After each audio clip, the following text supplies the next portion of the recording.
माथेरानमध्ये अमावस्येच्या दिवशी माथेरान स्मशानभूमीत अघोरी पूजा झाल्याचा गंभीर प्रकार उघडकीस आलाय।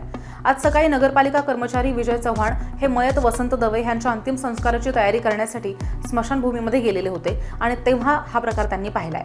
घटनास्थळी लाल भोपळं, सुरी, त्यावरती ठोकलेल्या मोठाले खिळे, अगरबत्त्या, 2 मोठी मडकी, छोट्या बकऱ्यांची मुंडी, मांसाचे तुकडे, सांडलेलं रक्त दिसून आले।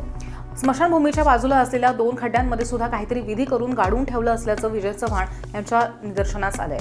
दरम्यान माथेरानमध्ये निवडणूक काळ सुरू असल्यामुळे हा प्रकार काळी जादू करून मतदारांना आकर्षित करण्यासाठी किंवा नागरिकांमध्ये भीती निर्माण करण्याचा प्रयत्न करण्यासाठी तर नाहीये ना, असा सुद्धा संशय सध्या नागरिकांमध्ये निर्माण होतोय। यावेळी ह्या विधीचे सगळी पूजा केलेलं साहित्य, त्या ठिकाणी वस्तू मयंत वसंत दवे यांच्या अंतिम संस्काराला गेलेल्या नागरिकांनी पाहिली आहे। त्यामुळे अनेक उलटसुलट चर्चांना सध्या माथेरानमध्ये उधाण आलंय।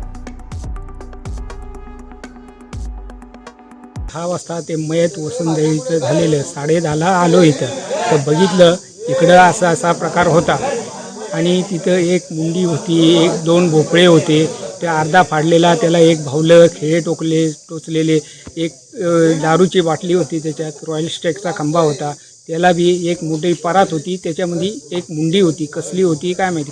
2 ठिकाणी खड्डे खणले, पण त्याच्यात काय गाडले काय नाही त्याचा मला बी भीती वाटायला लागली। मी एक तर कर्मचारी, असं माझं म्हणणे आहे। आता काय करायचं।